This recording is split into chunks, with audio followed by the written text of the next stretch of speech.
Damn it, and double damn it. I was intending... Oh dear, it's a TTC service disruption. Hello. The sun's in my eyes. The squeal of an errant streetcar razzles my nerves. But as I was trying to explain, dear viewer, I wanted to start with a close-up of this little thing here, as well as the sound adage. There are plenty of fishes in the sea. At which point I would slowly pull back to reveal this beautiful yet childish mural in all of its glory. Now, on the one hand, don't mind me saying it's childish, as it was drawn by a child of God. And on the other hand, yes, I do indeed fancy myself an art critic of the most sublime order. So basically, the reason I'm here is because of this funny building over here. First of all, I thought it was a jail. Then I realized it was far, far worse in its implications vis-a-vis the general satisfaction and happiness of Torontonians. It's a TTC freaking station, dear viewer. Okay, so this is the thing. We all say things like, oh, well, release your inner child, right? And Christians, like my wife, say, you can't enter the kingdom of God, the kingdom of heaven, unless you are as a child. You are as a child. And in Islam, we say the same thing. That when you seek Allah subhanahu wa ta'ala azza wa jal, you seek him as a child. Child, on the one hand, is full of wonder and awe and creativity and inspiring, you know, happenstances and whatnot. You can wait for YouTube or you can ignore me completely. Your choices. I hope you're not holding hands.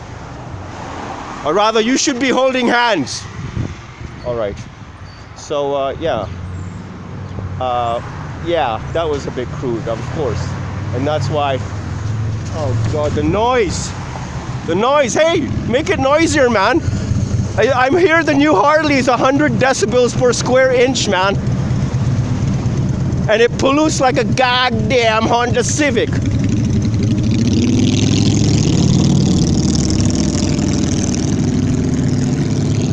Damn fools. And they look down on us pedestrians who are the true creatures of light. Anyway, this childish stuff, I just wanted to zip by here saying that how many people that pass this stuff would, even including the kid, well, maybe apart from the kid's parents, right? Or a psychiatrist or someone such as myself, a bona fide art critic. How many people are going to actually stop and actually understand that every little thing this marvelous child has implanted upon this blazing bastion of self-reliance and independence, everything is meaningful, right? Now, okay, so how does he do faces, right? Is there emotion in some of these faces, right? Do we have the cheesy character? Do we have the nerdy character? Do we have Mr. Strongman? Do we have his ideal girl? Right? This goddamn thing is basically on par with Guernica by Pablo Picasso as far as I'm concerned. Anyway, I've said enough about this stuff. It's marvelous. I mean, I really could. This little guy is a freaking Van Gogh. You didn't even realize it. Impressionism, the swirls and the colors and all this rubbish. Basically, you start with like a lot of little colors and you basically put it together and the conglomerated effect is that of a picture. Anyway, I didn't want to talk about any of this nonsense. I kind of got distracted by the TT. You can smile for YouTube. You look like Lindsay, not Lindsay, it's Megan. Oh, actually, no, Lindsay Lohan. So yeah, she liked that. She didn't mind. You didn't mind that, did you, ma'am? Thank you. God bless you. You're a beautiful angel of light. Just don't meet a prince of darkness. All right, that was pretty raunchy. I'm gonna get in trouble here soon. They're gonna call the cops. Keep it real, biker. Keep it real as real. He was a street guy. He minded me filming him. This was getting ridiculous. But these are really great. Look at this thing over here. This is like some 12-year-old. Kids today are like geniuses. We got people like Zuckerberg, right? He's basically a kid. He's in his 20s. Right, I know at least half a dozen to, I dozen, literally, like on a personal basis. I email or have been in touch with, via email, etc., with some of these folks. Half a dozen kids in their 20s who are multi-millionaires just killing it. As like Dean Kosegi of Amway would say, you know, at home with the guy's headset on or whatever, doing more in a goddamn morning before lunch than the average person does in a month. Which is what? Creating value, right? Talking to people, putting himself out there, taking a risk, all this kind of stuff. It's true what they say. Look at this thing, it's beautiful. It's got like little proverbs in it. Human nature is like waters. It takes the shape of its container. Oh shoot, it is. It is a proverb. It's actually like by somebody. The ocean makes me feel really small. It makes me put my whole life into perspective. Water humbles me. I feel born again when I get out. See, now the thing is this guy spent weeks on this thing, and then finally in desperation just etched in the handwriting at the end, it seems, like in one go with a pen. Beyonce Knowles is here, and we've got some Leonardo da Vinci. Water is the driving force in nature. Actually, he's wrong, right? I don't know what the driving force in nature is, but I would dare say it's certainly not water, seeing as water itself is subservient to other things. Now, that's a great segue for me to get into my real topic. What I really wanted to talk about, dear user, was this whole thing with Islamophobia. It's actually really bad. I met this let me put it this way, I had a very disturbing encounter yesterday with a Filipino Protestant who essentially was trying to undermine the underpinnings of my Muslim faith. And oh wow, I've never been up here. So this is not a TTC substation. It's basically a water plant right at the bottom of Victoria Park, right? So it's not as scary as first imagined. You guys want to wait for YouTube, or do you want me to stop filming you? Privacy, yada yada. All right, whatever. We're white, we're better than everybody else because we've killed and subjugated and committed acts of violent hegemony and lovely dog. Genocide on more millions of people than the rest of you combined, right? Anyway, so this Protestant, dear viewer, essentially trying to undermine my snapshots of history. See, these guys right here, I always enjoy watching old movies and such. These guys right here, when they were alive, they thought they were the shizney too. And now they're gone, their beautiful car's gone, all of it is dust, right? So just bear that in mind. I'm not trying to be mystical on you, dear viewer, but what you need to bear in mind is that, wait for YouTube, damn skanks. Oh, look at me in my $500 fur-rimmed coat. Whatever.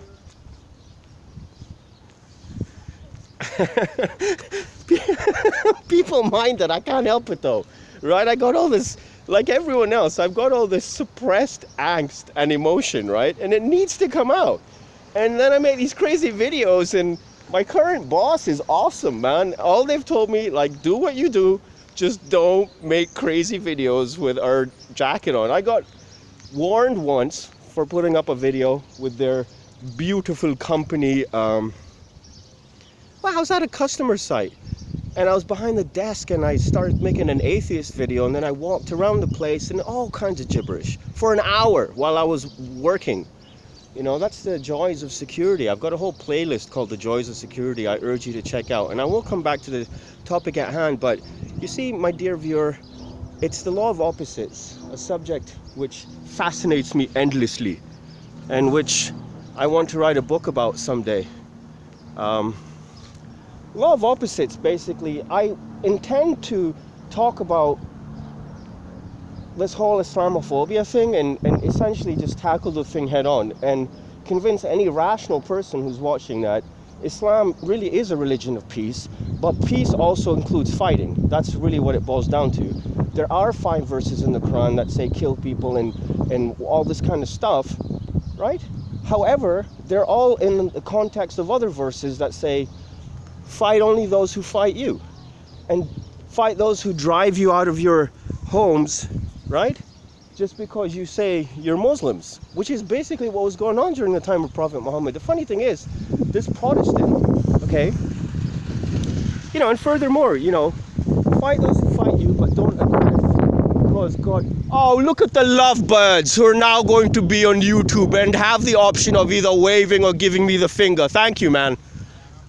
So yeah, so basically, see, that reminds me of Frank, my boss, eh?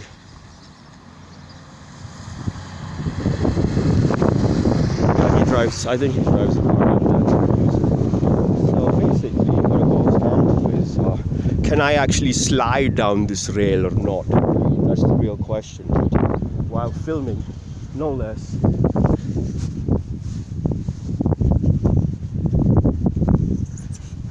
Oh shit, I'm about to do it.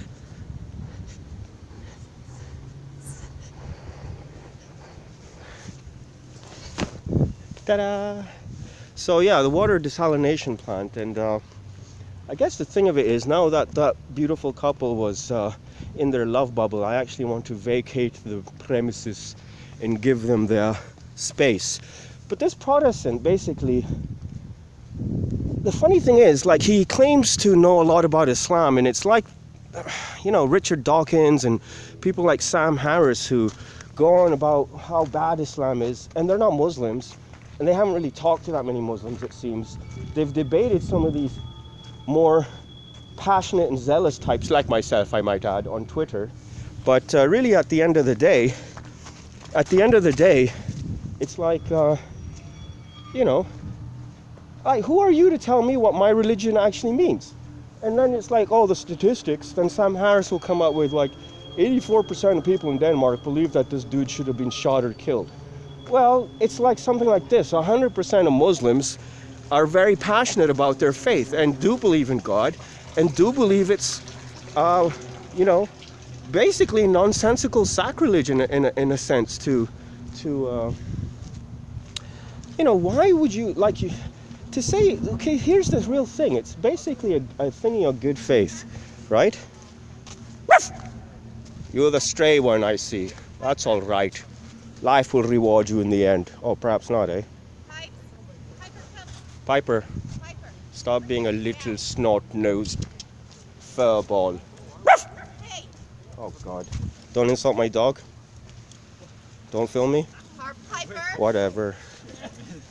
There's CCTV cameras up and down the street over there, ma'am, so don't frown at me like this. Because you're going to be on YouTube, and who knows who might see it, right? Anyway, so basically it's like, you know, so it's like, oh, 84% of Muslims are going to mind if you slag off the Holy Prophet, peace be upon him and his family. Well, of course. And here's the real question is, why do you need to do that? Like, calling it freedom of speech, right? And then, well, I guess the atheistic imperative is something as follows. Well, I mean, I basically got to rile these people, right? These so-called believers, and get them thinking. And I guess they use my own modus operandi, which is that, you know, sometimes you got to, if not all the time. You want me to throw that? I don't mind throwing it for you. Or the master over there might be thus inclined, perhaps.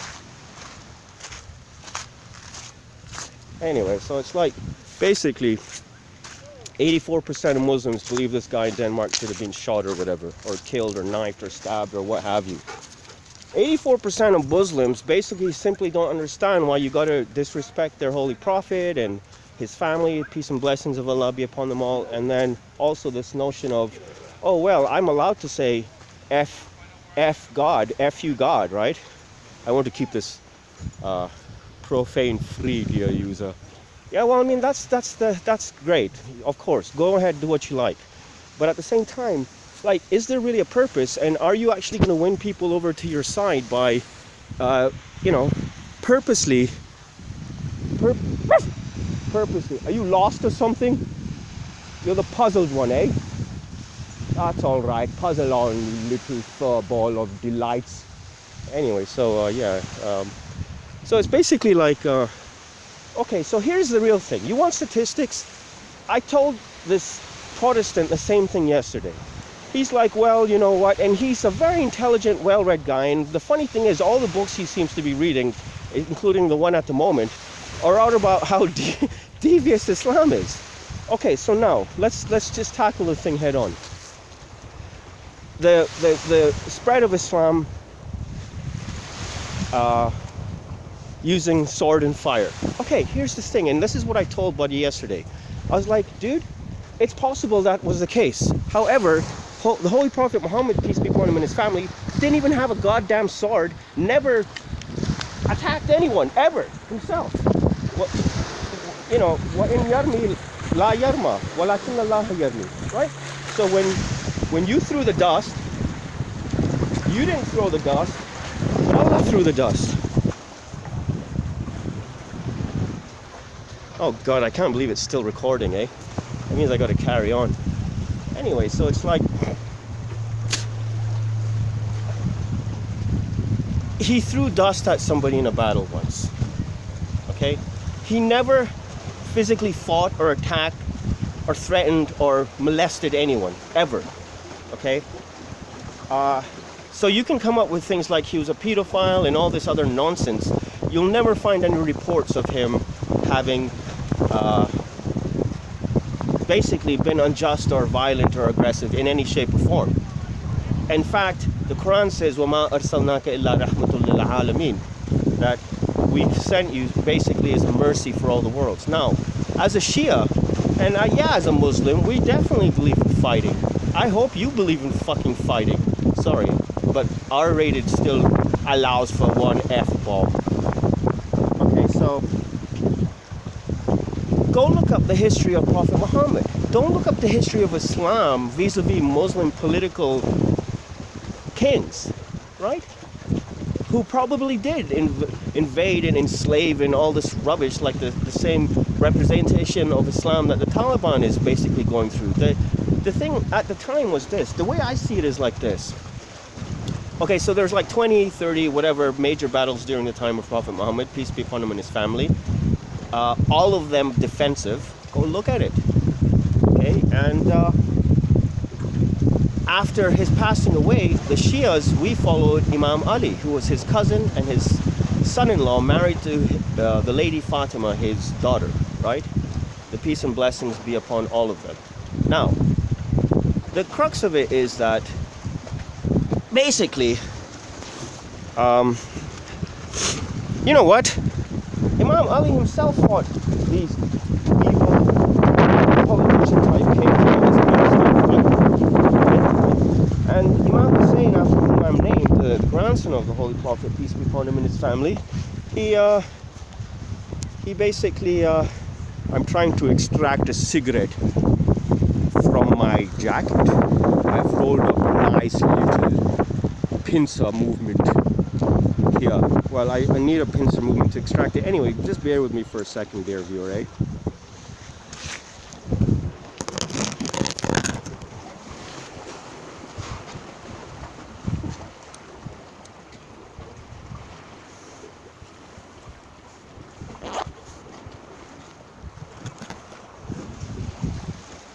Wow. It's still going. But now it's going the other way. Anyway, maybe it's the same way, I forget. So what it is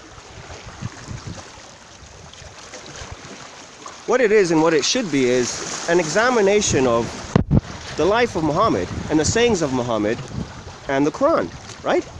That is what Islam is. What Muslims do is not what Islam is. What so-called Muslims do is definitely not what Islam is. So my Protestant friend, on the one hand, he's like, well, fire and sword and all this nonsense. I was like, you may be right. I don't know.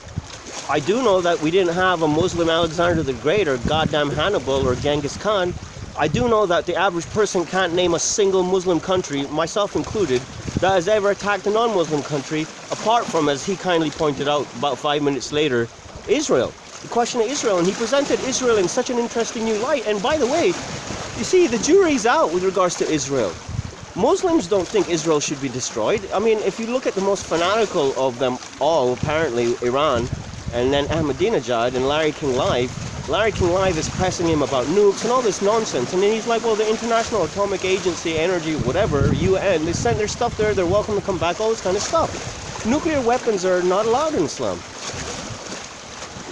according to the dictates of the Supreme Leader. So when the Supreme Leader, Ayatollah Khamenei, Damullahu Dullahu, may Allah prolong his shadow, when he says something like nuclear weapons are not allowed, then it's like, hush, nobody cares. But if Ahmadinejad questions whether it was 4 or 6 million Jews, or as they later rectified on the plaque of Auschwitz, more like 1.1 or 2 or 3 or 4 million Jews that died in the Holocaust, then it's suddenly he's a Holocaust denier and go out and kill him. And where's freedom of speech there? You go to Germany, you can get fined 20,000 to 30,000 euros just for insinuating that the Holocaust may not have happened as reported by history, which it certainly didn't. History is simply a report. The reality is very different. It's just like the difference between words and what you experience. What you experience is what you experience. Words can never encapsulate it.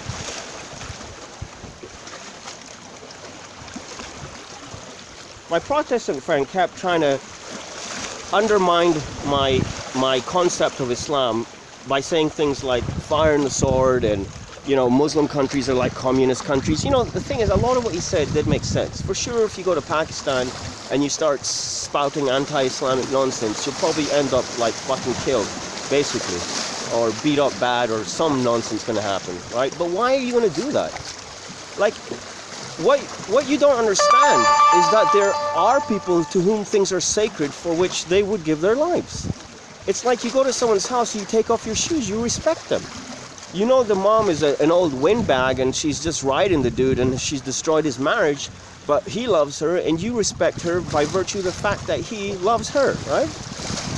You know she's an old skank, right?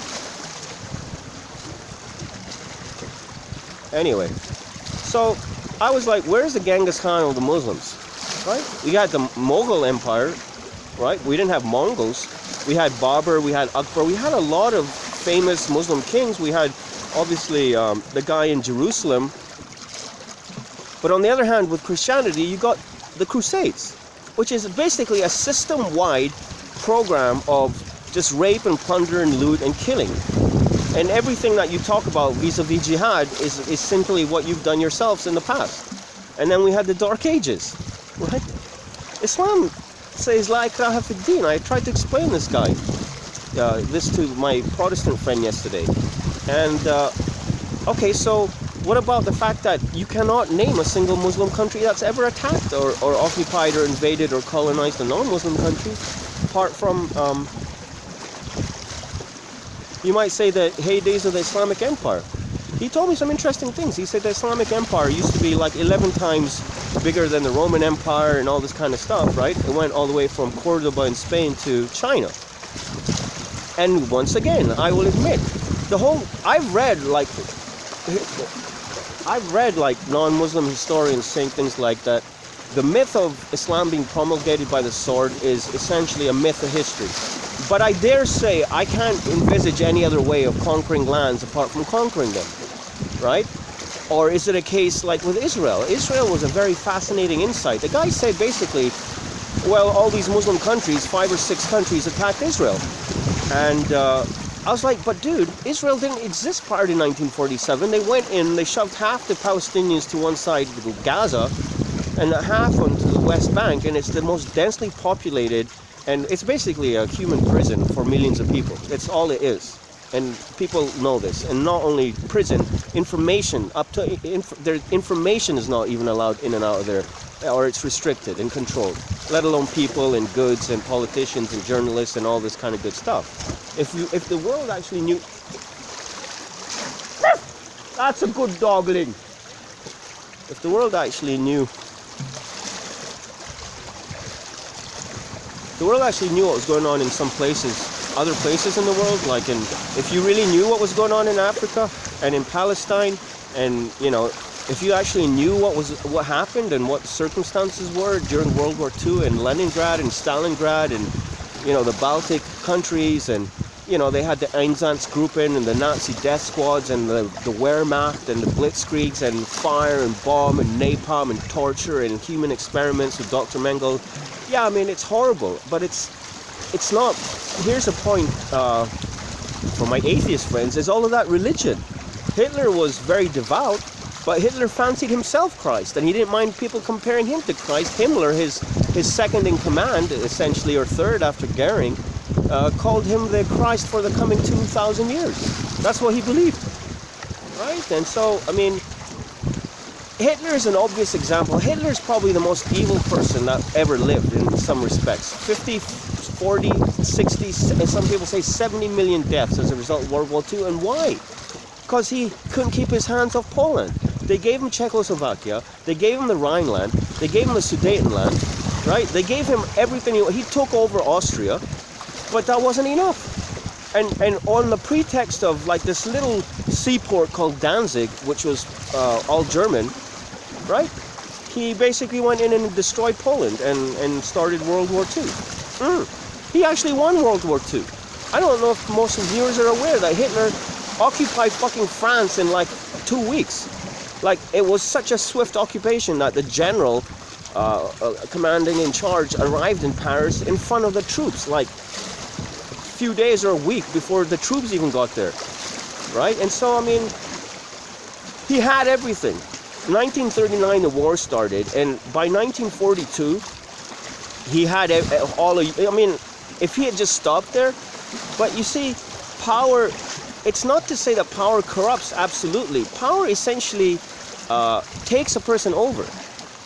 I guess you might say that that's the same as that it corrupts, absolutely. Absolute power corrupts, but you see, absolute power belongs simply to God, the most benign, the most merciful, the most generous. You know, you'll be like, oh, why does God let babies die? And what kind of rubbish is that? What nonsense? What kind of world are you living in? You're living in a fairyland world if you think that there should be no suffering in life, or there is no suffering. You know what? Have you ever considered that suffering has a reason? Have you ever considered that you are who you are, not by virtue of how much you've enjoyed life, which is all we're after, but how much you suffered? Your suffering is what makes you who you are. God doesn't feed babies because he wants you to feed babies. How about that stuff? You're there spouting all this nonsense about people starving in Africa, and you're not even going to send money to UNICEF or sponsor like an orphan out there for 20 bucks a month, right? God knows that la yukallifu nafsan illa wus'aha, right? God, as far as God's concerned, and as far as we as Muslims are concerned vis-a-vis this question of suffering, Allah subhanahu wa ta'ala azza wa jal does not inflict on any, he doesn't inflict any la tudlamu fatila. He does not do any injustice to his creatures. And he doesn't burden them with more than they can bear. And you'll be like, well, that's ridiculous. People are screaming and starving and dying and going insane and being brutalized in the most horrific things imaginable, in ways imaginable. But I beg you to reflect on what I'm about to say next. Are you a body, or are you a mind, or are you a spirit? The answer is you're a spirit. And the answer is, regardless of what happens to the body, the spirit can never be touched. It's called the indomitable human will, if you want to be an evolutionist about it. And yes, Islam believes in evolution. Inna Allaha yabda'ul khalqa wa yu'idu. God created creation, and then he basically, I gotta light this goddamn thing again, dear viewer. I hope the sound's not bad.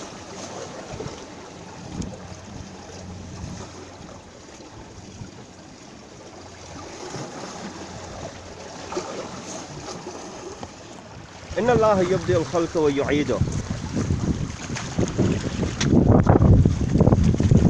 So basically, Allah initiates creation and then recreates. And then he says in another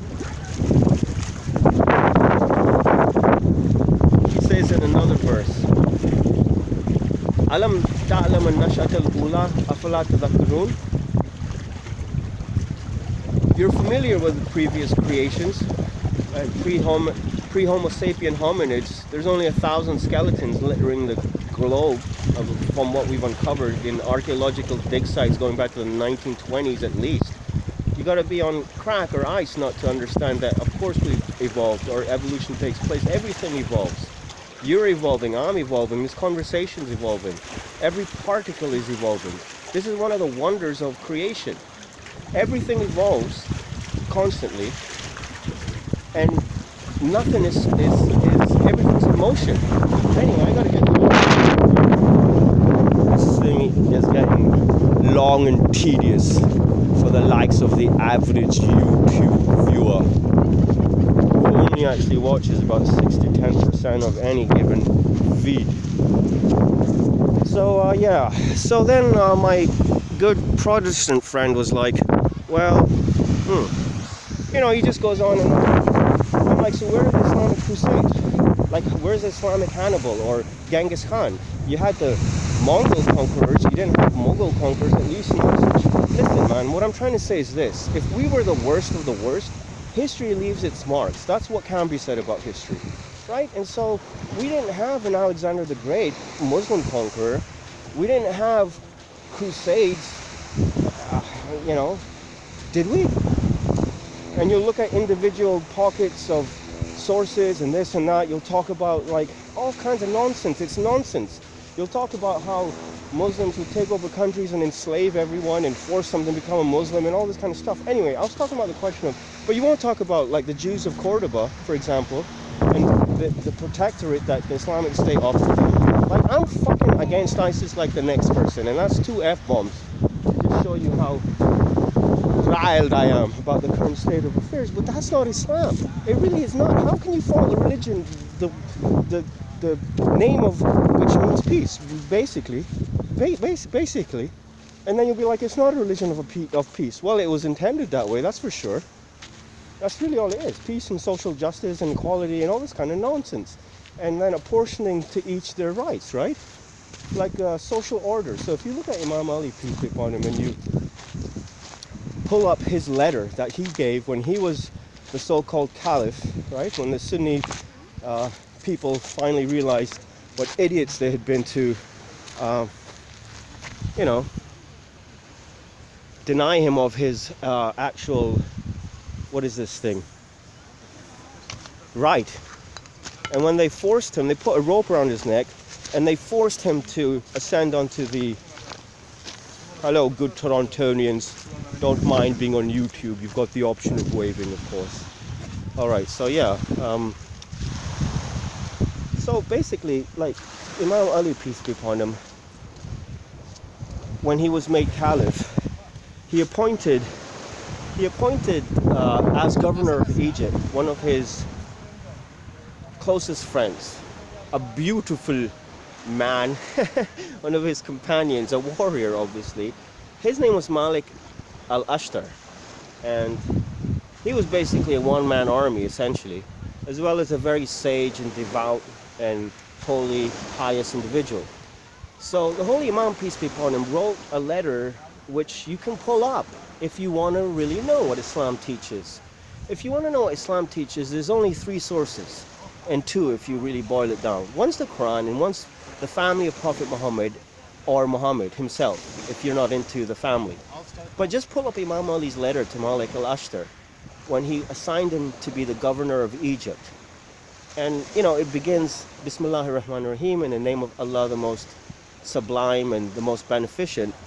And he's like, you know, this is a letter from the creature and the slave of Allah subhanahu wa ta'ala azza wa jal to, you know, to a people, as in the Egyptians, who have been ruled over by others in the past who basically were unjust or tyrannical or usurped their rights and all this kind of stuff. And then he starts dictating admonitions to his governor, Malik al-Ashtar. And, you know, the letter starts off by essentially demonstrating once again the epitome of tolerance. Okay? Remember, Malik, when you rule over these people, then if they're Muslims, that's fine. They're your brothers in faith. And if they're non-Muslims, they're still creatures of God. And you share that bond. And regardless of which camp they're in, they're all subject to the faults and foibles of humans. And they all have desires and wants and needs and all this kind of stuff. And he instructs him how to keep his door open, to avoid hobnobbing with the rich and powerful, to, you know, be kind and not stern and all these kinds of things. In fact, a lot of people, including myself, by the way, figure that it's essentially a template for what became known as the Universal Declaration of Human Rights, which the United Nations obviously made famous. Anyway, I'm rambling on, and it's been half an hour. It's not getting dark yet. You can actually see CN Tower from here in the distance.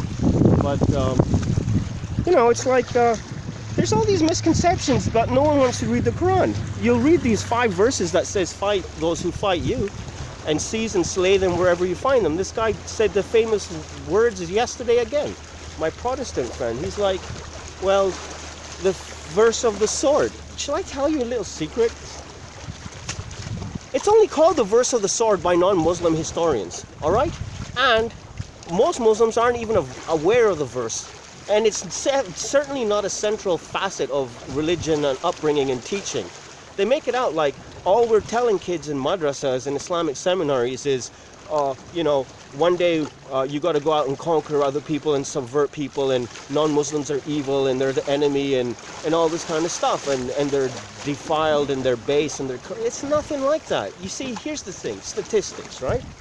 So according to Sam Harris, once again, 84% of Muslims or whatever basically wanted this Danish cartoonist to be killed. That would probably include myself.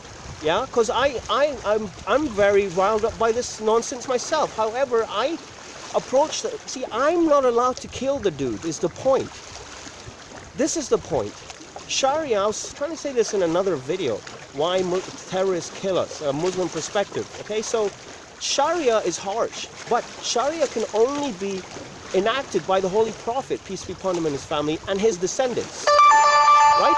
And they enacted it in a fashion which would actually not only blunted the edge of the Sharia, basically they were the most kind and lenient and just and wise. People don't realize that a billion people, or 1.5 billion people, following a subversive religion or ideology or dogma or dangerous program of indoctrination, as my atheist friends would call it, or even a death cult. Are you insane? 1.5 billion people. So 99.9905% of those people, in fact even smaller than that, hate ISIS, don't understand ISIS, okay? And you got 40 or 50,000 people, right? And some people say ISIS is basically a Saudi and an American creation or a Western creation. Who knows what's going on? I personally believe that Twin Towers was an inside job. I don't know what crack you're smoking if you think that some dude on a dialysis machine in a freaking cave could pull off a special operations level JSOC type of freaking operation with some scumbag drunkards, right, who went to flight school for like 3 months or some nonsense in Florida, or 6 months, right? And it's like everything was destroyed, but they still found these guys' ID cards and all this rubbish. It's all nonsense. People are making cell phone calls from a plane when everyone knows you can't make calls from a plane. And this was back in 2011 or 2001, right? God damn it, 15 years ago, jeez. Anyway, I'll just end with this. Like, I've ranted and I've raved, and I don't know how much I've said that makes sense. The majority of the Quran talks about dialogue, talks about leave away and leave off and ignore and just وَحْجُرُوهُمْ حَجْرًا جَمِيلًا. Leave off in a nice way people who fight you on account of your religion, right?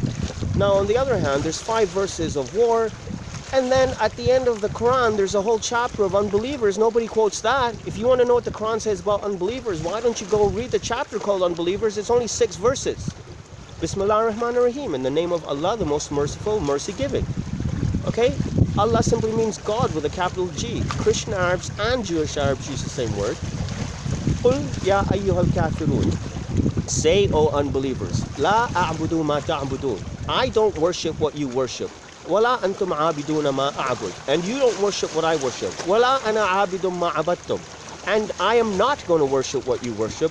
وَلَا أَنْتُمْ عَابِدُونَ مَا أَعْبُدُ. And you're not going to worship what I worship. لَكُمْ دِينُكُمْ وَلِيَ دِينِ. You have your religion, I shall have my religion. وَحْجُرُوهُمْ حَجْرًا جَمِيلًا. Just leave them off in a beautiful way. Don't slag them off, don't fight them, don't kill them, don't oppress them. La ikraha fi din. There's no compulsion in religion. I'm done. I'm done diddly done.